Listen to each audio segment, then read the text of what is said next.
4장은요, 이제 열왕기 3장에서 이제 북이스라엘 여로보암 왕과 남유다 여호사밧 왕 그리고 에돔 왕과 함께 모압과의 전쟁에서 하나님의 기적적인 역사로 승리하는 내용을 기록한 다음에 이제 엘리사를 중심으로 해서 하나님의 은혜의 사역들, 그 극한 어려운 환경 속에서 그때 당시에는 굉장히 가뭄이 심했던 모양이에요. 어쨌든 굉장히 극한 어려운 상황 속에서도 하나님께서는 여호와를 경외하는 자, 즉 오늘날로 얘기한 그때 당시에 남은 자들, 끝까지 믿음을 지키는 자들, 이런 자들에게는 은혜를 베푸시는 그는 하나님이심을 보여주는 사건을 한 3가지 정도를 기록하고 있어요. 자, 첫 번째는 네 가지 정도 사건인데, 기적적인 사건, 초자연적인 사건이죠. 하나님의 공급하시는 은혜를 베풀어 주시는 것을 보게 되는데, 첫 번째 사건은 이 모든 사건들이 다 보면 엘리야가 하나님 앞에 능력을 행했던 거, 그런 기적적으로 사르밧 과부를 어떻게 해요? 도왔던 거, 하나님이 사르밧 과부에게 은혜를 베풀었던 내용과 거의 비슷한 내용들이 첫 번째 생도의 그 가정에, 또한 그렇게 하고 수냄 여인에게 베푸신 은혜를 통해서 보여주고 있고, 그 이후에도 이 엘리사를 통해서 선자 생도들이 이게 먹을 때, 음식에 독이 들을 때 독을 제거하는 사건과, 또 더불어서 더 놀라운 것은 오병이어의 기적과 같은 기적을 베푸시는 그 은혜를 베푸신 내용이에요. 자, 첫 번째는 선지자 생도들 중에 한 사람이 죽었는데 그의 아내가 너무 가난해서 두 아들과 함께 이렇게 생활하다가 빚을 졌는데 그 빚을 갚지 못했기 때문에 두 아들이 이제 종으로, 노예로 팔리게 된 안타까운 사정을 엘리사에게 고합니다. 그랬을 때 엘리사가 너에게 무엇이 있느냐? 그러니까 우리 집에는 그냥 기름 한 그릇밖에 없다. 그러냐? 그러면 그릇을 있는 대로 다 빌려라. 많이 빌려라. 한두 개 빌리지 말고. 그래 놓고 너는 방 안에 들어가서 기름을 부어라. 그래서 그 말씀대로 그 하나님께서 선지자 엘리사를 통해 주신 말씀대로 그대로 순종했을 때 초자연적인 기적의 역사가 나타난 거예요. 사르밧 과부에게 기름과 가루가 다하지 아니하는 것처럼 그 흉년이 끝날 때까지 기름과 그 가루가 다하지 아니한 것처럼 계속 기름이 계속 붓는 대로 나오는 거예요. 그래서 이게 무에서 유를 창조하시는 창조주 하나님의 역사가 거기에서 나타나는 거야. 우리도 마찬가지예요. 우리가 이제 저와 여러분들도 지금 이렇게 살아있는 것 자체가 기적이고, 예수를 믿는 것 자체가 기적이고, 내가 하나님 앞에서, 절대자 앞에서 잿덩어리의 모습으로 존재하는데도 불구하고 그 예수 그리스도 안에서 하나님의 그 은혜 속에 살아간다는 이 자체가, 변화 영생의 길을 걸어간다는 이 자체가 기적이에요. 우리 하나님은 이런 역사를 일으키는 거예요. 하나님은 능치 못하심이 없으셔요. 자, 두 번째 사건은 더 기적적인 놀라운 사건인데, 이건 뭐냐면 수냄 여인인데, 이 하나님의 사람, 이 엘리사를 보고 굉장히 이 수냄 여인이 믿음이 있었던 여인이죠.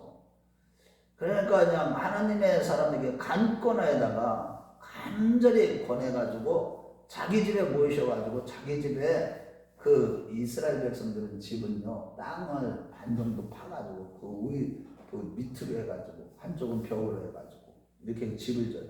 그러니까 평지하고 지붕하고 똑같아요. 근데 지붕 위에다가 다락을 만든 거예요, 일종의.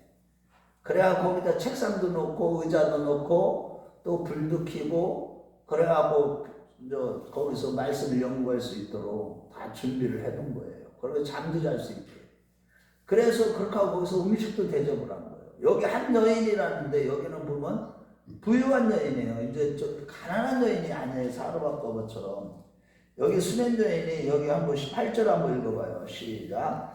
하루는 엘리사가 수냄에 이르렀더니 거기 한 귀한 여인이 그를 간권하여 음식을 먹게 하였으므로 엘리사가 그것을 지날 때마다 음식을 먹으러 그리로 들어갔더라. 부자예요. 여기 무슨 여인이라서? 귀한 여인이라는 것은 원어적으로 부유한 여인이다. 그러고 남편도 있어요. 그런데 남편은 나이가 많았어요. 그런데 이 여인이 이제 이렇게 섬길 때 엘리사가 그 집에 들어가서 음식도 대접을 받고 하다가 아주 이렇게 주의 종을 섬기니까 그 여인을 게하시 종에게 시켜서 데리고 오라고 합니다. 그래서 그 여인이 들어왔어요. 그런데 그 여인에게 무엇을 해주랴 그러니까 나는 이스라엘 중에 구한다. 이 얘기는 뭐 구할 거 없다. 뭐 있는 거 족하게 살고 있다. 이 얘기예요. 그런데 이제 그때 게하시가 딱 보니까 이 사람 사이에 남편하고 이 여인 사이에 자식이 없는 걸 아는 거예요. 그것을 얘기했더니 그 여인을 다시 부르라. 그러고 나서 내가 내년 이맘때에 아이가 있으리라. 그 누구에게 했던 얘기 창세기 말씀을 보면 이삭에게 나타나 이삭을 주리라고 아브라함에게 하나님께서 말씀하셨잖아요. 창세기 28장에 보면. 그런데 거기에 보면 이삭의 누가 웃었어요? 사라가 웃었잖아. 왜 웃었어요? 어떻게 그 있을 수가 있느냐 이거야. 마찬가지 이 여인도 아이고 하나님의 사람이요 나를 속이지 마세요. 이렇게 믿지 못한 거예요. 처음에는 어떻게 내가 이 나이 자기 남편이 나이가 많기 때문에 아이가 있을 수 없다 이런 얘기를 한 거예요. 그랬더니 이제 뭐라 그랬어요? 여기 보면 계집종을 속이지 마소서 그랬는데 아니 그 다음에 17절 보니까 실질적으로 한 해가 지난 다음에 엘리사가 여인에게 말한 대로 아이를 낳게 된 거예요. 이것 자체가 또 기적이죠. 그런데 문제는 하루는 그 여인의 아내 천고만고 그때 얻었던 이 아내 아이가 어느 날 아버지하고 같이 따라갔는데 아버지 앞에서 자꾸 아이고 머리야 하는 거야. 그러니까 그 노인 아버지가 그 여인에게 데려가라. 그래갖고 여인에게 데려갔더니 그 여인의 품에 누워있다가 품에 무릎에 앉아있다가 죽게 된 거예요. 근데 이 여인이 수냄 여인이 이 아이를 갖다가 바로 그 엘리사가 묵는 방에다가 그 침대에다 딱 누인 거예요. 그래 놓고 아무 말도 안 하고 자기 남편한테 말 한피랑 말 한마디 하고 이렇게 좀 보내달라 소리 하인 거예요. 그래갖고 종하고 말하고 이제 그 종에게 너는 내가 말하기 전에는 멈추지 말고 계속 달려라. 그래갖고 어디까지 엘리사가 지금 어디에서 기도하고 있는 거예요 지금? 갈멜산에서 기도하고 있었던 거예요. 그래서 거기까지 막 달려가는데 바로 멀리서 이렇게 보니까 한 여인이 오는 거야. 종하고 말 타고 노새를 타고 온 거죠. 나귀를 타고 온 거죠. 그래가지고 이제 그 게하시를 통해서 보내갖고 평안한 일로 오느냐 그러니까 평안하다 이렇게 얘기를 해. 그런데 그 남편한테도 이게 보니까 나이 많은 남편하고 이 여인하고는 결혼을 했어도 이게 따로 거의 거왔던 모양이에요. 남편에게 얘기도 안 했어. 그래 놓으니까 어쨌든 이 사실을 가지고 무조건 엘리사에게 먼저 가서 아뢰기 위해서 그러면서 얘기를 한 거예요. 그러니까 이제 게하시를 통해서 지팡이를 가지고 가서 아무에게도 말하지 말고 듣지도 말고 대답도 하지 말고 그냥 그 지팡이를 아예 머리맡에 놓아라. 그런데도 아무런 효과가 없었다고. 그런데 그 여인이 수냄 여인이 내가 하나님과 당신의 생명을 두고 단언하노니 내가 절대로 같이 가지 않으면 같이 안 가겠다. 이러고 같이 가게 됩니다. 그래가지고 그랬을 때 이제 엘리사가 그 침상에 올라가서 이렇게 자기 눈과 손을 딱 맞추고 입을 맞추고 그 다음에 어떻게 해요? 하나님 앞에 간절히 기도해요. 그러고 나서 조금 이제 몸이 따뜻해진 걸 보고 다시 내려왔다가 다시 또 올라가서 기도했을 때 애가 7번 재채기를 하고 살아난 거예요. 초자연적인 역사가 나타난 것이죠. 그러고 나서 그 여인에게 안겨주었던 거예요.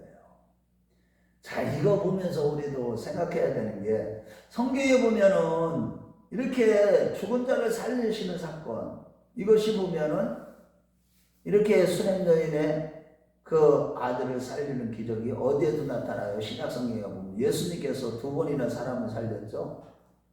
누가복음 7장인가 거기가 보면 나인성의 과부의 아들을 살리시는 사건이 있었죠. 그렇게 하고 요한복음 11장 40절에서 44절을 보면 나사로를 살리는 그런 기적을 베푸신 것처럼 우리 하나님은 생명의 주권자가 되십니다.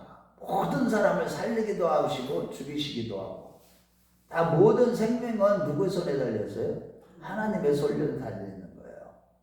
그러니까 우리가 예수를 믿는다 이 자체는요, 예수 그리스도의 죽으심과 부활을 믿는다는 뜻이고서 우리가 예수 그리스도의 죽으심과 부활을 믿는다는 것은 나는 죽어도 살겠고 살아서 나를 믿는 자는 영원히 죽지 아니하리라. 예수님 자체가 부활이시라는 거예요. 그분을 내 마음속에 모시기 때문에 우리는 죽음을 사시는 초월한 자들이에요. 이미 지금 영생의 길을 들어간 자들이에요. 아멘? 믿어요? 그러니까 우리는 죽음을 두려워할 게 아니에요. 아무것도 두려워. 그런데 대부분 크리스찬들이 죽음도 두려워해요. 그런데 사실은 예수 안에 있는 자들은 죽음까지도 우리는 두려워하면 안 돼요. 그 믿음이 성숙해져 가면 예수 그리스도께 대한 진짜 완벽한 믿음, 장성한 분량의 이름이 있잖아요. 어떤 환경과 어떤 죽음까지도 초월하는 이 믿음까지도 가야 되는 거예요. 아멘? 여러분들이 저와 믿음이 그런 믿음이 돼야 돼요. 아니 예수를 믿는다고 하면서 죽음을 두려워하는 것은 지금 부활을 안 믿는 거나 똑같은 거예요. 어떤 면에서. 그런데 실질적으로 죽음을 두려워하지 않는 사람이 있어요, 없어요? 없어요. 죽음을 안 두려워하는 사람이 어디 있어요? 거의 다 두려워하죠. 진짜. 아이고 진짜 우리가요.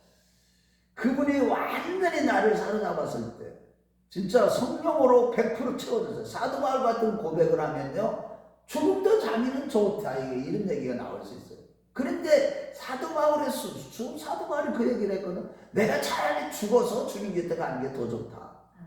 그런데 내가 살아서 복음 전하는 것이 너희에게 유익할진데 하나님이 나를 어떻게든 이 수준까지 사실은 가야 돼요. 그거는요.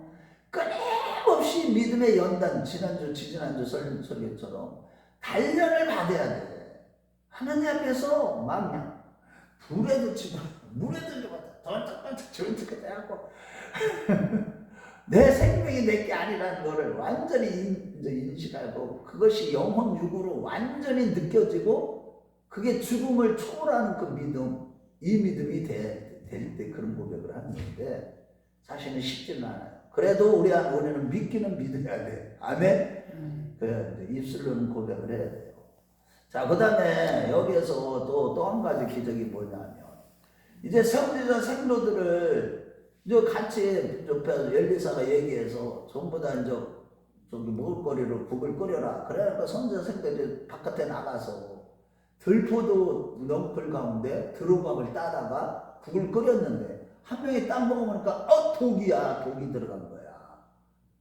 그래 그 얘기를 했더니 밀가루 가루를 갖고 와라. 가루를 딱 끓였더니 어떻게 독이 싹 없어졌어. 그럼 싹 먹으면 돼. 여러분 우리가요 무슨 독을 마실지라도 예수를 믿으면 해를 당하지 아니하리라. 마가복음 16장. 그게 16장의 말씀대로 마가복음 16장 말씀대로 우리는 때때로 있잖아요. 진짜 하나님이요 그런 것들은 우리가 많은 사람들이 경험을 해요. 실질적으로 독을 마시고 죽을 수밖에 없는 그런 상황에서 살리시는 그런 것들을 우리가 경험하기도 합니다. 그러고 이 멜리데 섬에서 이 바울 사도가 이게 뱀에 딱 물렸죠. 마태복음 사도행전 28장에 보면. 그런데도 어떻게 해요? 떨어져서 안 죽잖아. 바울 사도는. 그러니까 이게 하나님의 사람, 성령의 사람들은 완벽한 성령님이 지배하는 사람은요. 이 독이 들어와도 살아요. 이게 하나님의 능력으로 그거를 갖다가 다 어떻게 해요? 해독을 시켜주신다. 하나님의 성령의 능력으로. 이런 정도예요. 우리 하나님의 능력은 능치 못하심이 없어요. 믿는 자들의 능치 못하심이 없다는 거예요. 자, 그 다음에 이제 마지막으로 어떤 사람이 여기에 보면 북이스라엘은요 이미 제사장들도 없고 성경적인 제사장도 없고 아무나 제사장도 없고 레위인도 아닌 사람을 제사장으로 막 그랬는데 그때 당시에 그래도 믿음 있는 사람이 있었나 봐. 첫 곡식은 누구한테 바치라고 그랬어요? 민수기나 신명기의 발장에 이런 데가 보면 다 하나님께 바치라고 그랬어요. 첫 예물은. 첫 곡식은. 첫 번째 수확한 거는. 그래갖고 하나님 앞에 바치는데, 그런데 이게 오늘 보면 여기 바치는 저기가 보면은 보리떡 20개를 채소와 함께 이렇게 바친 거예요. 엘리사에게.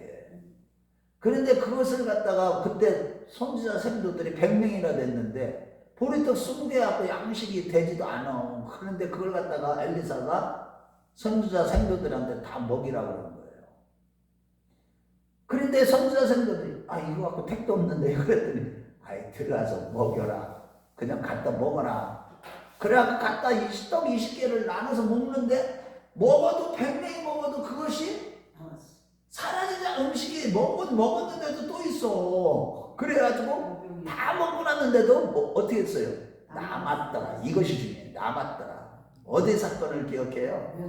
오병이어의 기적. 요한복음 6장에.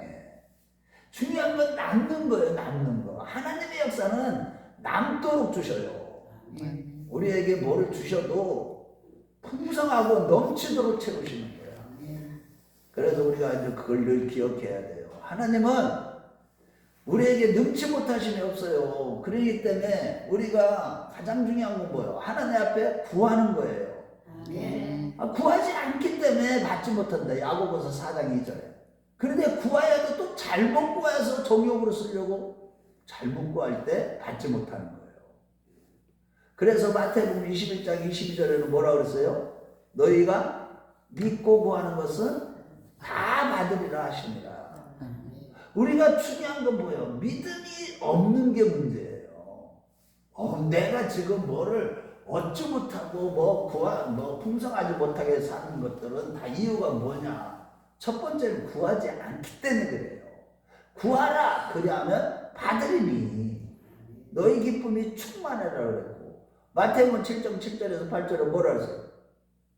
구하라 그리하면 얻을 것이요, 찾으라 그러면 찾을 것이요, 문을 두드리라 그러면 열릴 것이니 구하는 이마다 얻을 것이요, 찾는 이가 찾을 것이요, 두드리는 이에게 열릴 것입니다. 아멘. 우리가요 진짜 하나님을 믿는다는 게 얼마나 대단한 건지 몰라요. 저와 여러분들이 항상 저는 그래요. 지금 이렇게 그런 믿음이 있느냐 없느냐가 문제라는 거예요. 결국은 하나님이 우리가 하나님을 기쁘시게만 하더라면요, 뭐든지 다 주셔. 하나님을 기쁘시게 하는 게 뭐예요? 믿음이요. 히브리서 11장 6절에 뭐라고 그랬어요? 믿음이 없이는 기쁘시게 못하나니. 내가 믿음이 있는 자는 어떻게 해요? 자기에게 가장 필요한 게 뭐예요? 뭐예요? 그의 나라와 의예요. 정말로 내 안에 하나님 나라, 하나님의 의가 내 안에 있기를 흔들어오는 그게 아버지 뜻이에요. 그러니까 뭐예요? 결국은 예수만이, 하나님만이, 그분이 내 안에 오심으로 내가 하나님 나라가 되기를 원하시는 거. 그래서 예수를 믿는 게 하나님의 일이에요. 그래서 내가 하나님의 일을 열심히 한다 이 얘기는, 물론 이 교회 일도 열심히 하는 거지만 교회도 주님의 몸된 교회니까 공동체를 만들어 가야 되니까 먼저 내 안에 예수로 충만한, 믿음으로 충만한, 은혜로 충만한 삶을 사는 거예요. 그것을 구할 때 하나님은 이 모든 것을 너에게 더하여 주시리라. 아멘. 진짜 너무 감사해요. 그래서 저와 여러분 오늘도 두 가지를 놓고 기도하세요. 무엇보다도 다른 기도도 많이 하지만 오늘 그때그때마다 주시는 말씀대로 기도하세요. 하나님은 능치 못하심이 없어요. 정말로 우리 하나님을 경외하는 자, 진짜 남은 자이시나 이 마지막 때 끝까지 남은 자는 뭐예요? 끝까지 포기하지 않는 거예요. 아무리 어려워도 끝까지 견디는 자는 구원을 얻으리라. 그래 내가 하나님 끝까지 믿음으로 주님 앞에 늘 구하는 자 되기를 원합니다. 구하되 오직 예수, 오직 하나님 나라를 구하는, 하나님의 의를 구하는, 예수님만을 구하는, 정말로 내 그런 신앙이 되어서 정말 모든 것이 넉넉하고 풍성한 삶을 누리게 없어서 이렇게 기도하는 시간을 가졌으면 좋겠습니다. 기도하겠습니다.